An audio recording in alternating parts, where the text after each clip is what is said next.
Testing 1, 2. Yeah, will you just mute?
Well, amen. Welcome to Oak Bend Church. Thanks for saying hi to each other and being a family. We're so glad to join with you in worship today. We just have a few announcements.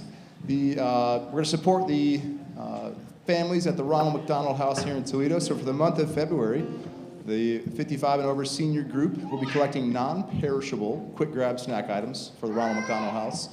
It's a blessing for families to have these items if they don't have time to grab food or a meal, or for the long days that they have in the hospital with their family. So there's a tote located in the lobby. If you've seen that out there, you can drop off your donations. Just to list a few: granola bars, cheese or peanut butter crackers, nuts, those beef jerky cheese packets, those are good, pretzels, breakfast bars, dried fruit snacks, puddings, or anything that's really a portion size, small portion size that doesn't need to be refrigerated. That'd be great. Another announcement, we have our talent show coming up. I'm excited to hear about that. The Fellowship Committee is planning that for March 11th, and everyone's invited, so show up and be a part of that. The main event will be the talent show, followed by an Italian dinner, and the evening will conclude with games and fellowship. So look for a sign-up sheet next Sunday on the bulletin board right here, over there in the sanctuary as you leave. So feel free to participate in both those things. We'd love to join with you in that. If you would, let's stand together. Let's pray and praise our great God. Father, we thank you for the opportunity to be in your presence and to be together. Thank you for your sacrifice for our sins. Thank you for the blessing of life as a family and as those that are affecting change in our community through the spreading of the good news of Jesus Christ. May we look up to you today. May we hear from your word and sing songs of praise from our lips. In your great name we pray. Amen.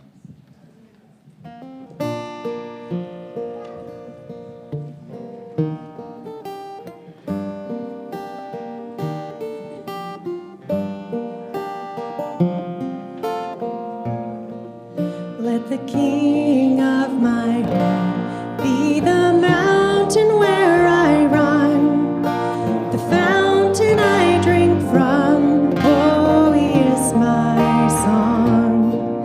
Let the King of my heart be the shadow where I hide, the ransom for my life. Oh, he is my song. You are good. Good, oh, you are good, good, oh, you are good, good, oh, you are good, good, oh, let the King of my heart be the wind inside my sails, the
never gonna let me down. You're never gonna let me down. You're never gonna let me down. You're never gonna let me down. You're never gonna let me down. You're never gonna let me down. 'Cause you are good, good. Oh, you are good, good. Oh, you are good, good. Oh, you are good, good. Oh, you're never gonna let me down. You're never gonna let me down. You're never gonna let me down. You're never gonna let me down.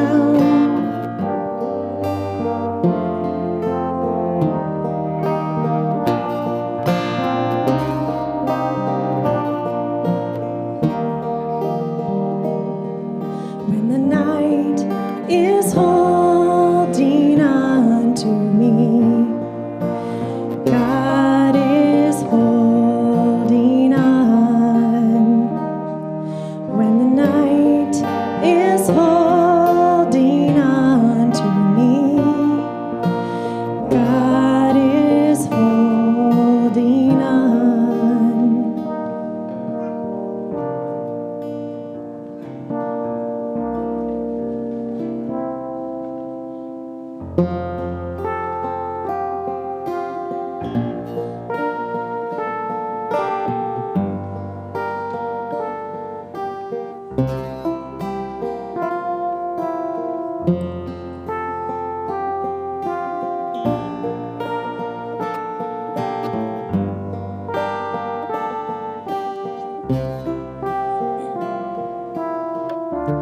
There is strength within the sorrow. There is beauty in our tears. And you meet us in our mourning with a love that casts out fear. You are working in our waiting, sanctifying us when beyond our understanding, you're teaching us to trust. Your plans are still to prosper. You've not forgotten us. With us in the fire and the flood, faithful forever, perfect in love. You are sovereign over us. You are wisdom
a seat.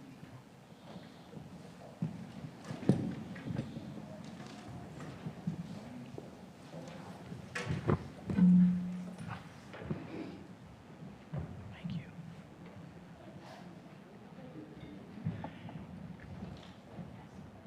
We'll, in just a few moments, we'll dismiss the kids. But before we do that, I wanted to do something else this morning. When the Apostle Paul was writing to the church in Rome, he began to encourage the congregations there to not just set by, but to use the gifts that God had given them. And in the 12th chapter of Romans, he begins to list some of those. And one of them that he lists is he says, if you have the gift to serve, then serve. Don't set out, serve. And the connotation there for that word serve is most likely the ideal of leadership. In other words, if you feel led to lead, if you have gifts and abilities to lead, if people notice that in you, then don't just sit back. Step up and lead. And what you usually find is most people that lead don't really think they can lead. They realize their weaknesses and their shortcomings, and that's why often they don't do it. But I'm thankful that we have people here at Oak Bend Church who do step up and who are willing to step up and try and lead different ministries. And we just want to honor that today. We just went through a time when we voted, I believe, in November.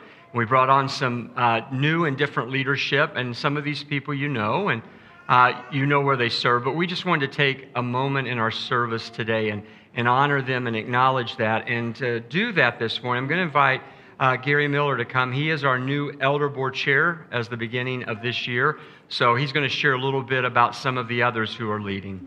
Thanks, Gary. I'd like to ask at this point that all the ministry leaders come up so we can introduce you. You all know who you are.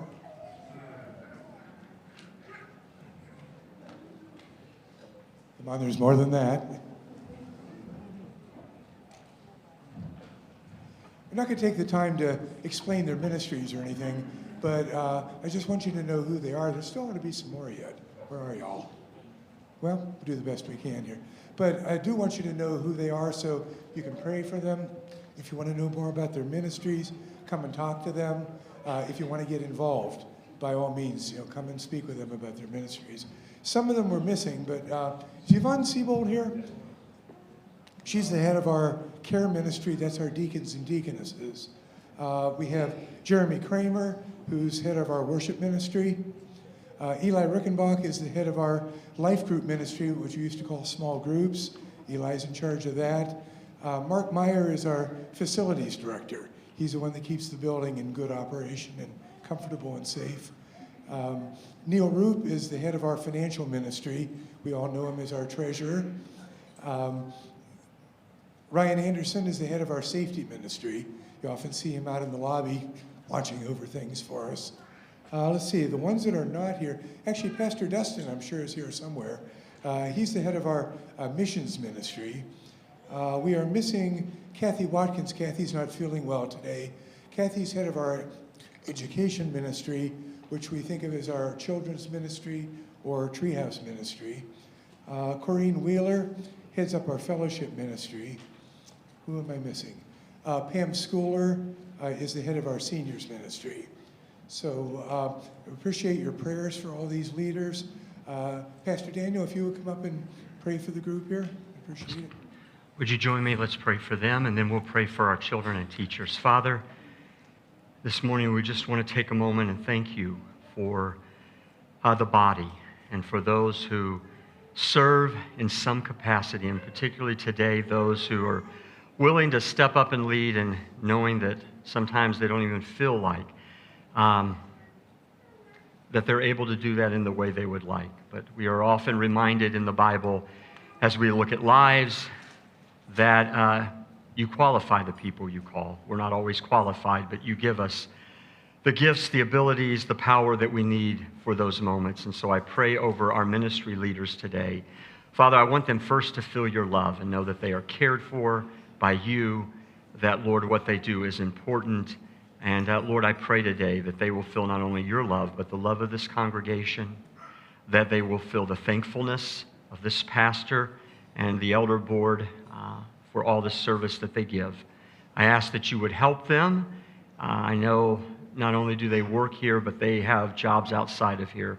And so they're juggling a lot of things. Thank you for their willingness to give their time and their effort. I pray that you would bless them. I pray that you would cause their areas of ministry to be fruitful and that you would give them wisdom in the areas that you've called them to. Father, today we pray specifically for our children's ministries and those who will be serving our children. Bless them, give them wisdom in their ministry to our children. Be with our children today. Open their hearts to hear the word of God.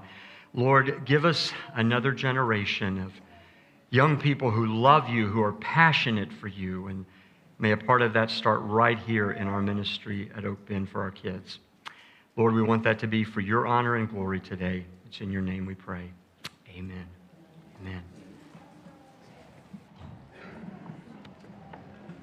Thanks, guys. Thank you, Mark. Thanks, Ryan.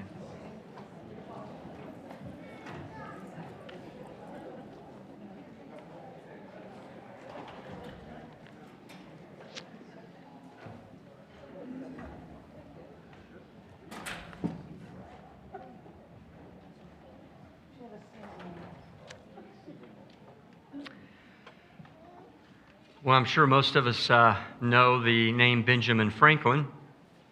What you may or may not know is that near the end of his life, he wrote a letter to a friend in France. Now, the gist of the letter was he was talking about what was going on in America, this kind of newly formed country.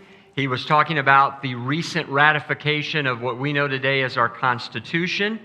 What he didn't know when he wrote the letter was that he was going to use a phrase in the letter that would long outlive him. In fact, it's a phrase that's just basically made its way into our vocabulary today. I'm pretty sure probably most all of us have said it at some point or the other, but when people quote it today, they really don't many times know where it came from, and they don't really have any idea that it was talking about the Constitution. And it is a phrase that, well, at this time of the year, it fits pretty well. And the phrase was, nothing is certain except what? Death and taxes, which you are about to pay, like me here pretty soon. We've heard that. We've said that phrase. But I wonder if we recognize this morning, it's really not true. Or at least it's not a fully complete sentence, because I think we could go around this room today and a lot of us could find at least one other thing that we could add to that list of things that are certain. One of them that I think about is the issue of change. Change is just certain. Change is all around us. In fact, it's really in us. All of us sitting here today are in the process of changing. I know you can't tell it, but give it some time, go look in the mirror, and you'll realize, man, I am changing. My body feels the changes. Things like our marital status, our careers, where we live changes. The society that surrounds us is always kind of in this flux of changing and looking different. Change is a certainty. But how we deal with change, whether it is something we choose or something that's forced upon us, now that's not certain. And I mention change today because it's such a large part of the book that we've just begun to make our way through, and of the person's life for whom this book is named after, and that is the person named Daniel. And there's a book in your Old Testament called that, and I'd like to encourage you to take your Bibles this morning and turn there with me. We're going to begin to kind of jump into this book this morning. If you were here last week, we just kind of gave the setting, and so here's where we're at when we come to the book of Daniel. Real condensed. Daniel's homeland of Judah finds itself in the crosshairs of what is the superpower of that day. It's a nation known as Babylon. Nebuchadnezzar is the undisputed king, not only of Babylon, but of the world at that time. And he does with Judah what he has done with so many other countries, and that he has gone in, he has removed the leadership and replaced it with leadership he likes, and he has basically made that country a captive to his own growing empire. And of course, in doing that, those actions would end up changing the life of Daniel forever. Now, just this change is a big part of the book of Daniel. There's something else that's the big part of the book of Daniel, and it's the way in which Daniel and what we think of as his friends faced all of those changes that were coming at them. And that is that he faced them with a faith in God. By the way, that's really what we're challenged to do as we face life and we face changes, is we're called to face them with a faith in God. And if you've been a Christian very long, you're going to know that faith in God is central to life with God, and it's really at the heart of what it means to be the people of God. I want you to look at this verse with me. Some of you would know it by heart. It's Hebrews 11 and verse 6.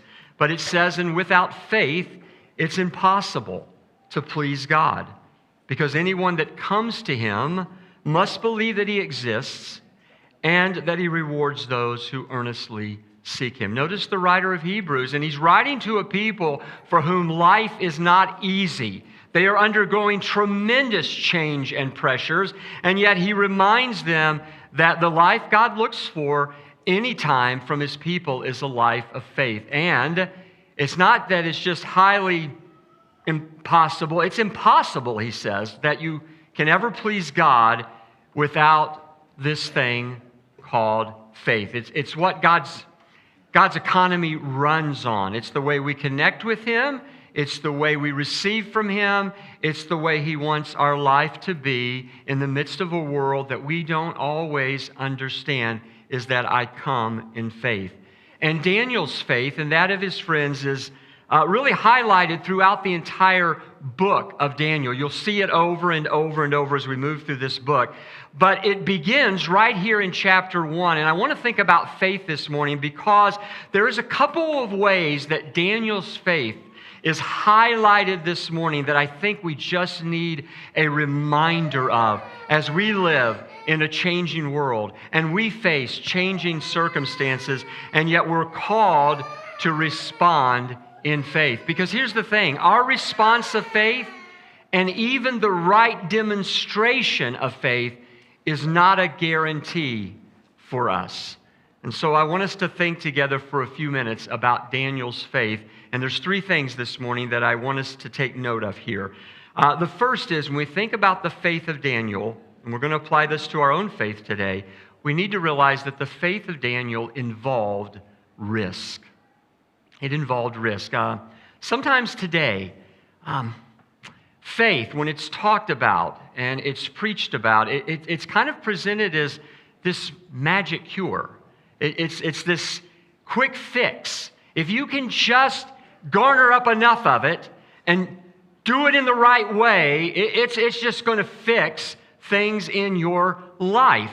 It's this thing that repels the bad and draws all the good things near to you. And how we wish that were true, but it simply isn't. And Daniel's life, and many others in the Bible, is an example of the fact that having faith and being a person of faith does not mean you will not have to risk some things in life. I read this week of a well-known, and no, I'm not going to name them, a well-known faith prosperity preacher. You would know him if I named him. And he really tried to keep it under wraps, but it got out. That for all of his talk about faith and about healing, and if you just have enough faith, it's just going to go great for you, it came out this week that he had to get a pacemaker for his heart to make sure it kept beating so he could keep living. It doesn't even work for those guys. Listen, faith is not a good luck charm. You can actually be an incredible person of faith and be in the midst of the worst and hottest battle in your life when everything's going wrong, and God still looks at you and sees you as a person of faith. It's a way of life that we are called as the people of God to walk. It's responding in obedience to God, and sometimes that is going to involve risk. And particularly when we encounter what Daniel does here in the opening chapter of the book that bears his name. And that is when we take our faith public. Look, there is a private side to faith this morning, okay? There's that part where you pray in your own privacy, you read Scripture in your own privacy. It may be when you come to church and you're with people of like-minded. There's a private side to the life of faith, but we need to realize this morning that what Daniel really reminds us of is that faith isn't meant to be kept private. There is a public place where we're to publicly display the faith that we have in God. In fact, Jesus himself said, "Let your light so shine before" what? Men, the world, the culture, that they can see it. And the hopes is that in the way in which you project that and handle it, they will actually give glory to your Father. So there's a place for a public display of our faith. Now, it's not hard private. It's a lot harder public. And Daniel and the book of Daniel reminds us that no matter where we're at, our faith isn't just for private. There is a time and a place to publicly display it. And that is very often when that happens is where the risk comes in. Now, sometimes the risk is nothing more than just somebody's not happy with you, or maybe they will say something about you. Sometimes it gets a little more than that. It may mean that you have to take a stand, and that means you lose a job, or you lose a friendship. Or as we're going to see in Daniel's case, it involved a whole lot more. But that happens, and that risk comes into play because we're living in a culture, in a world just like Daniel's, whose goal is to assimilate you. It is to take you in. It is at the very least to make you keep your faith private, and if possible, maybe to even erase it out of your life altogether. And that's what we're going to see as this chapter opens with Daniel. So look with me, chapter 1. I'm going to pick up at verse 1 and read down through verse 7 first. It says, "In the 3rd year of the reign of Jehoiakim, the king of Judah, Nebuchadnezzar, the king of Babylon, came to Jerusalem, and he besieged it. And the Lord delivered Jehoiakim, the king of Judah, into his hand, along with some of the articles from the temple of God. These he carried off to the temple of his God in Babylon, and he put in the treasure house of his God. And then the king ordered Ashpenaz, the chief of his court officials, to bring into the king's service some of the Israelites from the royal family and the nobility, young men without any physical defect, handsome, showing aptitude for every kind of learning, well-informed, quick to understand, and qualified to serve in the king's palace. He was to teach them the language and the literature of the Babylonians. The king assigned them a daily amount of food and wine from the king's table, and they were to be trained for 3 years, and after that they were to enter the king's service. Among those who were chosen were some from Judah: Daniel, Hananiah, Mishael, and Azariah. The chief official gave them new names. To Daniel the name Belteshazzar, to Hananiah Shadrach, to Mishael Meshach, and to Azariah Abednego. Now, all that Daniel's going to experience and his friends in Babylon, from the moment they're led out of Judah, it is for that goal of assimilating them. It is for taking their faith and at the very least, again, keeping it private, and at the most, erasing it out of their life.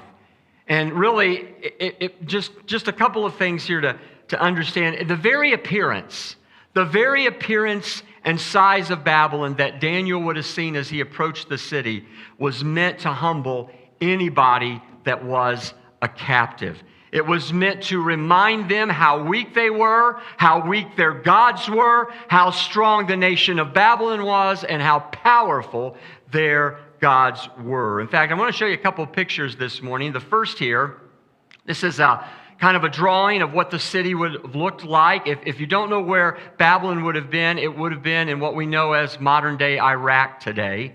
They have ruins of the city there. So they've got some idea from writings and from ruins of what the city would have looked like. Note the bridge that crosses the river here. That'll come into play a minute for the life of Daniel. It would have been the bridge he would have crossed. The city had 3 separate walls around it, spaced out by maybe 80 or 100 feet. Each of those walls that surrounded the city was somewhere in the neighborhood of 40 to 80 feet high, and they were wide enough to ride 2 chariots abreast on top of them. It was a massive city. The city alone, not the outlying areas, just the city alone covered over 4 square miles. It was a massive city. And Daniel would have been brought in across that bridge. Now, this next picture here is actually some ruins today. Some of you will remember the name Saddam Hussein. While he was still in power, he actually tried to rebuild some of the city. This is some of his work from the ruins. He just began to rebuild them. And let me show you this last picture here. This is what's known as the Ishtar Gate. This is a reproduction of it in the Berlin Museum. Remember the bridge that I mentioned a moment ago? This is the gate, or what the gate would have looked like that Daniel walked through. That gate is about probably 45, 50 feet high. You can get a sense how small the people are right in front of it. And then the lions on it. It's all this picture as these young men are walking up to the gate and going through it, is that, look, your God's a loser. Your faith, whatever it is, you should just get rid of it, and you should just adapt the Babylonian way of life and the Babylonian religion, because you're here and we own you, and you are ours. That's what Daniel would have faced as he walked in through the gate. But it doesn't stop there. The Bible tells us that once he gets in through the gate, they separate the boys out and they put them with different people. He gets this guy called Ashpenaz here, who is one of the officials of Nebuchadnezzar, and he has these guys for 3 years, and his job is to teach them. His job is to train them to understand and know all of the language of the Babylonians, all of the customs, all of the religious beliefs, and Daniel is going to be in that university for 3 years of his life, every day almost, hearing about how great Babylon is, how great their religion is, how learning about their language, their economic system. I mean, he's just going to be immersed inside of this culture. And then in verse 6, it doesn't end there, because what they do is they take Daniel and his friends and they change their names. Now, for us today, that's not a big deal. We don't think about names in the same way the ancient people did. But the people in Judah often named their children in a way that reminded them of who their God was. In fact, Daniel's name means God is my judge. God is the ultimate judge. So he's the one that I ultimately have to think about how I should live my life, because I don't ultimately have to give account to people. I give an account to the Almighty. And of course, the other names there say something about the mercy or the compassion or the goodness or the power of God. And what they do is they look at those boys and say, you don't need those names anymore, because your God really isn't all that great. And so they give them new names, and each of the names that they are given is something to do with a God of the Babylonians. It's just this reminder again, hey, put your faith away and attach yourself to a new faith and a new way of doing life. It was the means of reducing them to become Babylonian and reduce their display, even erase their faith in God. And listen, don't you believe for a moment that isn't happening in the world around you today. It is. Sometimes we just don't recognize it. Now, granted, it isn't happening in the way it did with Daniel. None of us this morning are going to be forcibly probably taken out of our home and marched off to a distant country and put through the rigors that they're going to be put through. But there is in our world, in our culture, a pressure, and I'll just call it a soft pressure, to conform to the ideals of today, to think in terms of things the way the world and the culture thinks in terms of things today. Such things as this, that truth is relative and personal. It's all right for you to have truth. Just don't tell anybody there's actually one overarching truth, because that's ignorant. You see, truth is what you want it to be and what's good for you. That's your truth, and I got my truth, and that's how we try to live life today. It's this ideal that what I mentioned a moment ago, that faith, it's okay, have faith. But would you just please keep it to yourself? We don't want it. We don't want to hear it. We don't want to be bothered by it. You can have all the faith you want, but just keep it at home. Keep it in your church. Don't bring it outside. How about the ideal that your faith and somebody else's faith is actually just totally equal and valid? You know, you guys can be on two different ends of the spectrum and two different faiths, but you know what? That one's right and that one's right, and it's all okay. Here's what matters today. What matters today is just sincerity. As long as you're sincere, as long as you're just really trying from your heart, that's good, that's great. You know, we're all just kind of muddling it through. Just be true to yourself. Remember, moral standards are just whatever's right for you. And we hear that message every day, whether we're watching television, watching a movie, sometimes reading books, sometimes, depending on what campus you sit on, you might hear that very same thing out of your professor. And listen, that's the reality of the world. And we shouldn't really be caught too unawares by that. But that is happening for us. There's a soft pressure to fit in and just kind of go along. But what do you do when you're like Daniel and you're serious about your relationship with God and you come to a point where you realize, I can't? Not this time. Well, the reality is you just have to remember faith involves risk. And sometimes you have to be willing to embrace the risk that comes with a life of faith. Now, here is the thing. Listen, all parts of culture are not bad. Okay? Daniel did not go to Babylon, dig in his heels, cross his arms, and say, let's just see what you can do to me. He didn't do that. He actually went down and he got an education. In fact, he came out at the top of his class, and so did the other three guys. Okay? All of culture isn't bad. There's movies, there's arts, there's a lot of things in culture that are great and wonderful. But many times where that rub comes in is in the issue of values and morals and truth. What's truth? And ethics. What's right? What's wrong? That's where the conflict and the pressure begins to build on us many times if we're going to live in line with what we understand God to say. And when that comes, the reality is you just need to know it. If you're serious about your faith, you won't always be able to keep it private. You will have to sometimes stand up and say, this is where I'm at. This is what I have to do to be faithful to God. And when you get there, you're going to run the risk of some type of repercussion. Now, for Daniel, we're going to see in just a moment, the repercussion to that is going to be the possibility of losing his life. In most cases, that's not going to be ours, but it will be something. So we all just need to recognize it. If you're going to be serious about your relationship with God, let's just be honest this morning. Faith involves risk, and that's what Daniel teaches us. But it also teaches us something else beginning at verse 8 about our faith, something that we need so badly, I think, today when we display our faith, and that is the faith of Daniel also involved humility. Okay? It doesn't just involve risk, it involves humility. Look at verse 8. We'll read through verse 14. It says, among those who were chosen, verse 8, but Daniel resolved not to defile himself with the royal food and wine, and he asked the chief official for permission not to defile himself this way.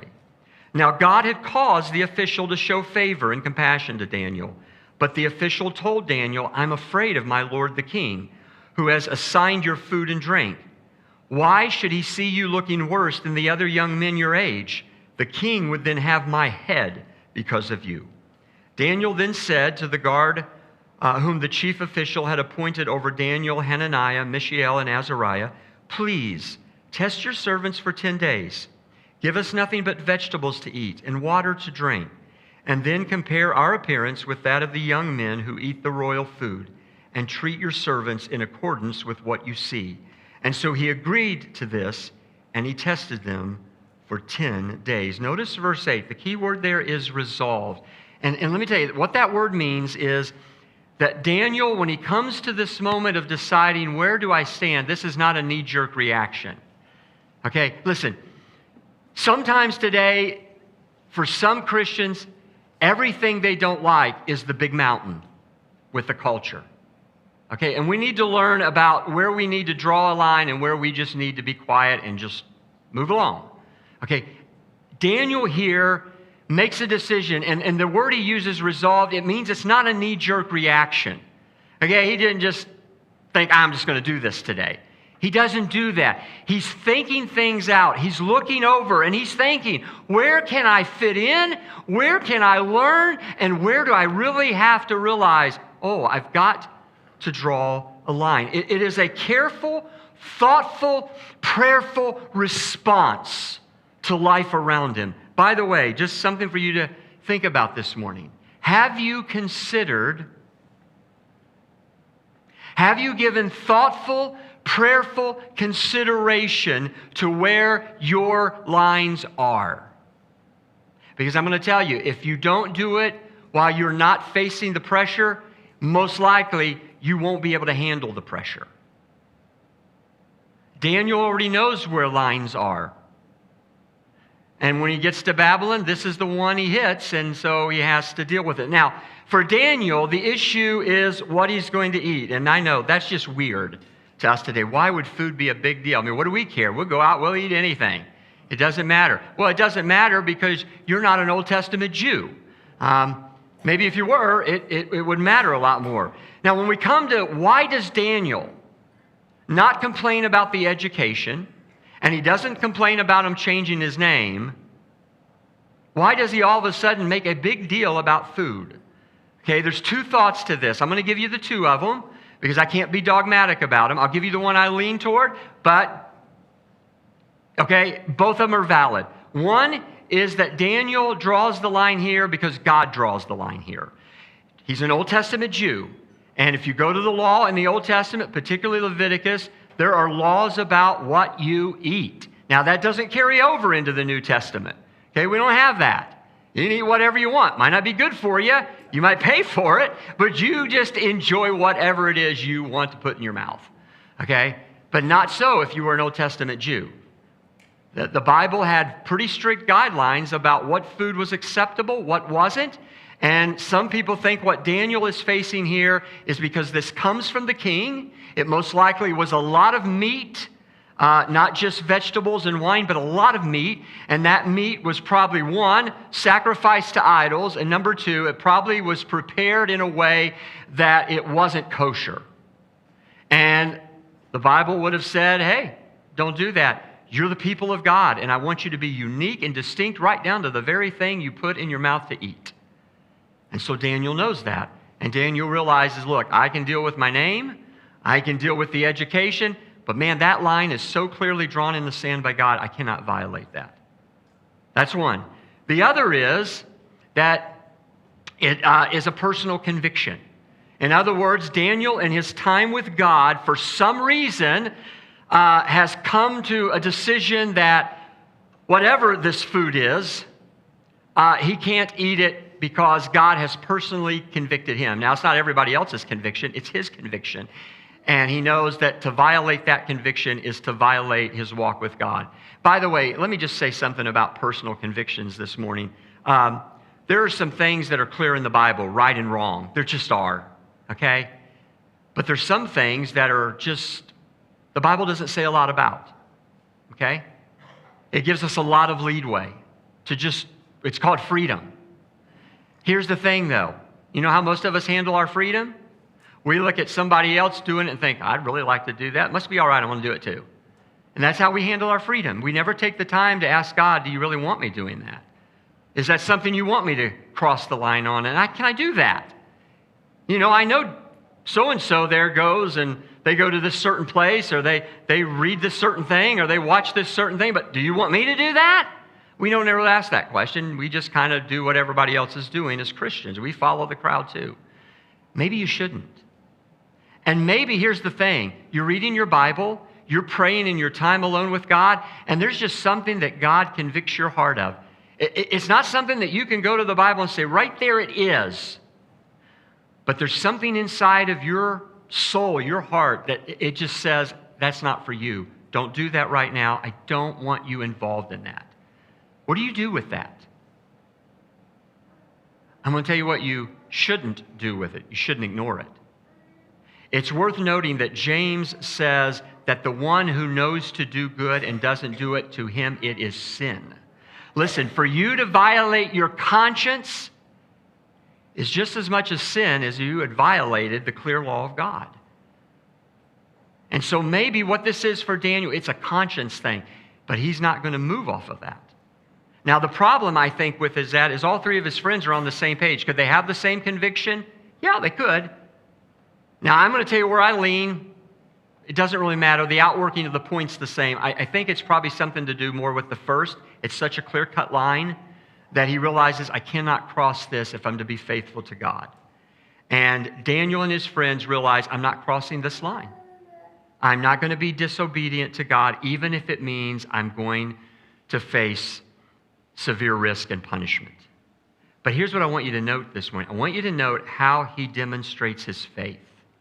Note, he looks at Ashpenaz and he has concern for him. He has care for him. Ashpenaz looks at him and says, look, if you look bad, I'm not going to have a head. Now, you know what we might have thought? Too bad. You're on the wrong side of the track. Maybe you should lose your head. Daniel doesn't do that. Daniel is like, I care about this guy. I don't want to make life hard on him just to make it hard on him. He has this gracious spirit, even with this line that he knows he cannot cross. And by the way, he doesn't say tough. You're on the wrong side of all the culture wars. God's on my side, not yours, so that's too bad, babe. You're just going to have to live with it. Daniel doesn't do that. And unfortunately, I'm going to be honest, that's what I hear sometimes. Christians today, in response to things they don't like, too bad. I don't care what they think. I just care what God thinks. That is theologically wrong, and it's just bad in your witness. Listen, Daniel came at his line with a humility. He wasn't going to change it, but he was going to come at it in a very gentle, gracious spirit, because Daniel understood something that I'm not sure we understand. And here it is. Your expression of public faith, listen to me this morning, is not just for God. It isn't. It's for the people who don't know God yet, and they're going to watch that expression of your faith. That's who it's for. And when we say something like, I don't care, I'm just living for God, that's wrong. You're not just living for God. I understand what that means, but God has left you and me in this world to live and be an example to a culture that needs him. And he loves this culture, as broken and fallen as it is. And Daniel understood that. And the attitude, listen, the attitude that we present our stand in is just as important as the stand that we take. In fact, your stand that you take will probably be well less received and listened to if the way that you approach it is with a very sour and bad attitude. Some of you will know the pastor, Alistair Begg. He pastors actually up here in Cleveland. He wrote a book on Daniel. I have it in my office, and he speaks to this point about how we express our faith. And I love what he says. He says, don't ever confuse being godly with being obnoxious. That's a great line. I love that. Yeah, don't. See, sometimes we think, I'm for God. Man, this is just how it is. You can be for God, and you can be like it is with Daniel. Listen, pride and arrogance don't go with a stand for God. Standing on the line goes with humility. And this is exactly what Daniel does. And in this case, his humility opens the door for him to be heard and for his display of faith to be thought about. By the way, Daniel is an incredibly great picture of the right mixture of both truth and grace. And Daniel is the lesser picture of a greater Daniel in the New Testament, Jesus. Because, by the way, all of the Bible speaks to Jesus. All of the Bible points to Jesus. Daniel is a picture of a greater person, Jesus. And what does Jesus do? John 1:17 said Jesus came to a fallen and broken world, and he comes in truth, and he comes in grace. And that's what we need to imitate in our display of public faith. One more thing this morning, and that is that the faith of Daniel involved something else. It involved reward. Look at verse 15. It says, at the end of the 10 days, they looked healthier and better nourished than any of the young men who ate the royal food. So the guard took away their choice food and the wine, and they were able to have vegetables instead. To these 4 young men, God gave knowledge, understanding, all kinds of literature and learning, and Daniel could understand visions and dreams of all kinds. At the end of the time set by the king to bring them into his service, the chief official presented them to Nebuchadnezzar. The king talked with them, and he found none equal to Daniel, Hananiah, Mishael, and Azariah. So they entered the king's service. In every matter of wisdom and understanding about which the king questioned them, he found them 10 times better than all the magicians and enchanters in his whole kingdom. Now, I'm going to be honest this morning. This is the way I love a faith story to end. It's kind of like you go to the bank, stick in your little ATM card. Out comes your money. This is what I like. You know what you do? You take your stand of faith, and man, right on the other end of it, bam. You got a reward. You look good. Everything goes great. Let's be honest. That's how we all want faith to work, don't we? Okay? If you've been at this thing very long, you're all going to know that isn't how faith always works, is it? In fact, probably many of the times it doesn't. And that is not what Daniel is teaching. He is not teaching. Stand up for God, and the next day it's all going to be great for you. That's not what he's teaching. What he is teaching is this. There is a reward for a life of faith. The question is, are you willing to wait for it and look for it? Because what God promises, at least what he promises in the Word, is far more than anything that we can fully garner this side of heaven. He's promising eternal things. By the way, Daniel did not get everything he wanted in his life while he was there. The closing verse of the book of Daniel, there's 12 chapters, I believe it's verse 13. It reads this way. This is what God says to Daniel through an angel. As for you, go your way till the end. You will rest. That's a nice way of saying you're going to die.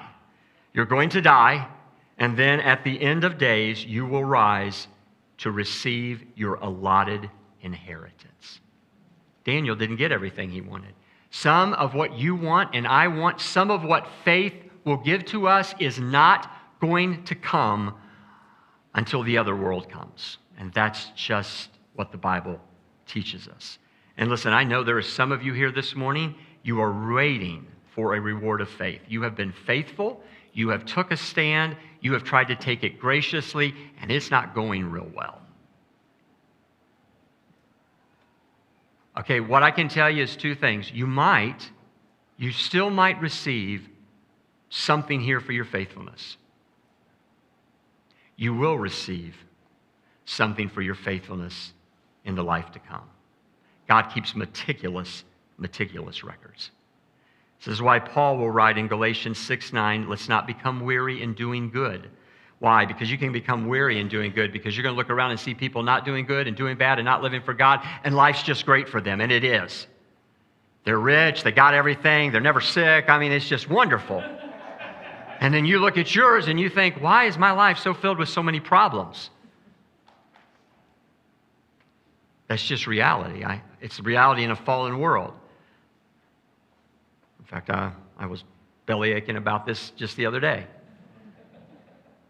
This is a great reminder. Don't become weary in doing good. For at the proper time, what's the proper time? That's God's time. At the proper time, you will reap a harvest if you do not give up. So a couple things this morning. Are you here today, and maybe you're under some kind of pressure, I don't know where it's from, where it's at, to shelve, to lessen your expression of faith for God. And you know where your line is. You're being pushed at your line. And maybe, you know, the pressure is like Daniel, just be quiet. Just fit in. Just go along. Okay, I can't promise you that's going to go away tomorrow. Here's what I can say is the God that Daniel speaks about is the same God that the writer of Hebrews speaks about and says he is the same yesterday, today, and forever. He will be with you. He's still able to make it work out, and he will ultimately reward it. Oh, by the way, just a little side note here. We miss something in Daniel often, and that is that Daniel did not do a life of faith alone. Daniel had friends. By the way, they weren't always together. Sometimes they got in trouble separately. They did. But you know what they did have? Outside of those moments, when you read the book of Daniel, you get the sense they're together. They spend time together. We'll see this in chapter 2, when they go together and they pray together. They probably studied scripture together. They shared their hearts with each other together. Listen, you will do a lot better on your journey if you go with a few people. And can I just say something for us as a church? I really want this to be a church, and I think we are that way, but can this be a church where we can come in? Can this be a church where your pastor can come in and we can just be real about life, okay? Some days it doesn't go well. Some days we feel like giving up. Some days we feel like hiding our faith. Some days I wonder if some of this stuff is true, and you do too. But that's what we need to be able to converse and say and speak. So can I challenge us? Listen, don't go by yourself. Go with some people. That's why we have small groups. That's why we have Bible studies. It's not just so you can take another night out of your week. It's so you can have people to walk faith with, because you're going to need it. Believe me. And can we be a church, and if you've got small groups and somebody comes in your group and says, I don't even know if I believe this right now, will you not look at them and say, what? Will you just go over and put an arm around them and say, I get it. It's hard sometimes, isn't it? And listen, when you don't know, just say you don't know. And point them to the God who does.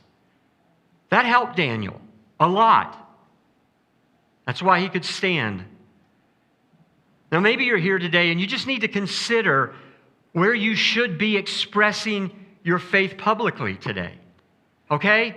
Maybe you've kind of kept it quiet. You've kind of kept your faith in the closet, but you know what? God doesn't want you to do that, and He's kind of probing you and poking you, and you're seeing a place, you're seeing a situation where you need to speak up and speak out. It might be at work, it might be at school.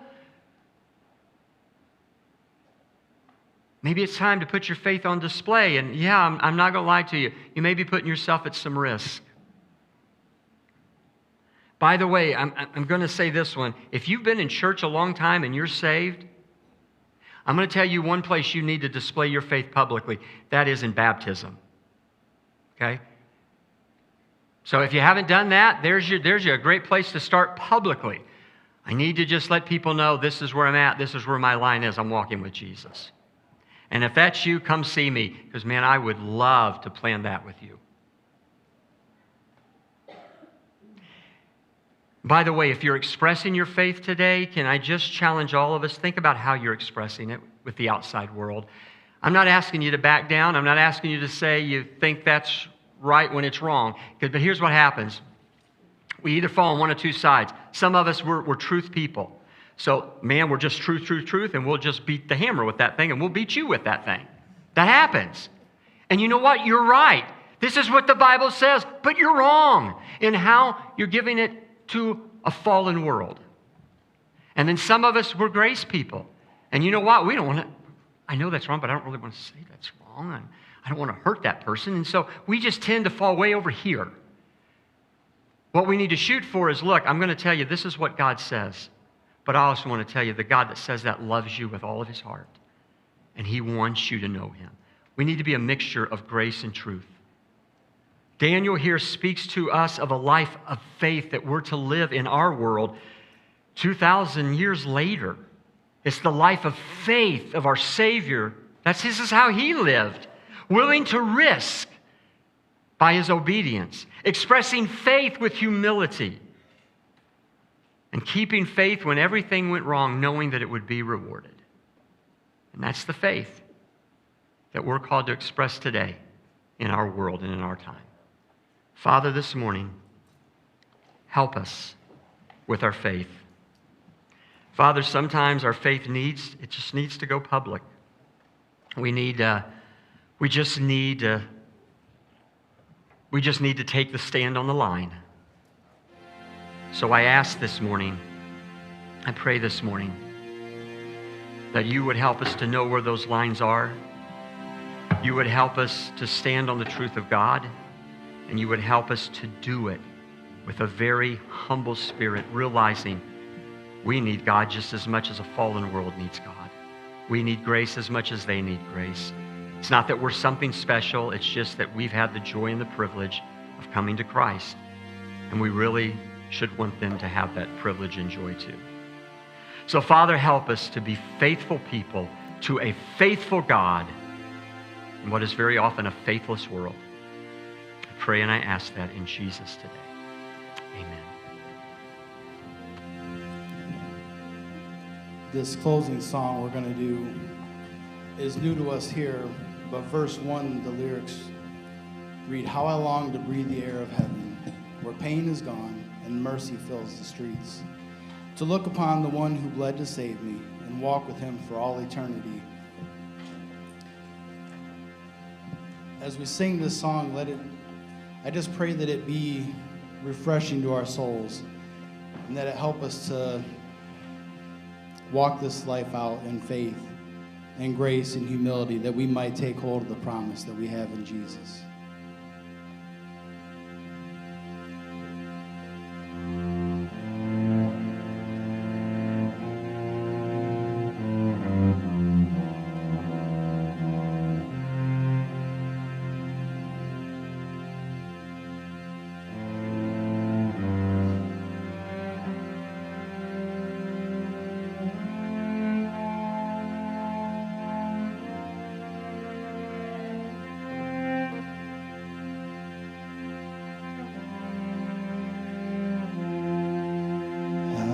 I long to breathe the air of heaven, where pain is gone and mercy fills the streets, to look upon the one who bled to save me and walk with him for all eternity.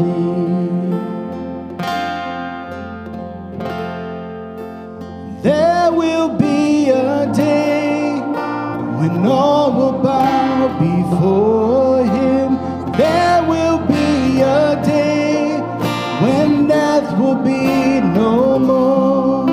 Standing face to face with he who died and rose again. Holy, holy is the Lord. And every prayer we prayed in desperation, the songs of faith we sang through doubt and fear. In the end, we'll see that it was worth it when he returns to wipe away our tears. And there will be a day when all will bow before him. There will be a day when death will be no more. Standing face to face with he who died and rose again. Holy, holy is the Lord. And on that day we join the resurrection and stand beside the heroes of one voice, 1,000 generations sing, worthy is the Lamb who was slain. And on that day we join the resurrection and stand beside the heroes of the faith.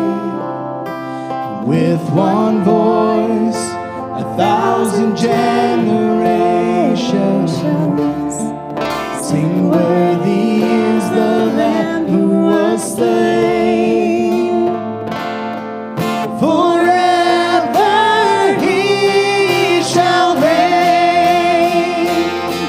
Oh, so let it be today. We shout the hymn of heaven with angels and the saints. We raise a mighty roar. Glory to our God, who gave us life beyond the grave. Holy, holy is the Lord. So let it be today. We shout the hymn of heaven with angels and the saints. We sing the mighty roar. Glory to our God, who gave us life beyond the grave. Holy, holy is the Lord. Holy, holy is the Lord. Holy, holy is the Lord.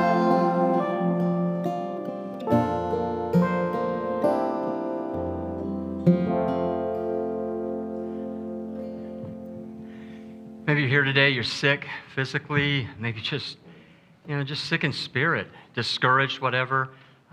Love to pray with you, so please take a moment to come up. If you're not comfortable up here, let me know. We'll go to my office, but love to minister to you, or just grab a friend around you. Let them pray for you. The body can minister to each other. Let me pray for us. Send us off in a blessing today. Father, your word says to us, may the Lord bless us and keep us. May the Lord cause his face to shine upon us and give us peace. Lord, may that be for us this week. And as we step into this world, may you give us wisdom in the expression of our faith. May we remember we do it not just to you, but we do it for a watching world, that they may come to know who you are and experience all the things that you have planned. It is in your name we pray today. Amen. Have a great Sunday. Have a good week.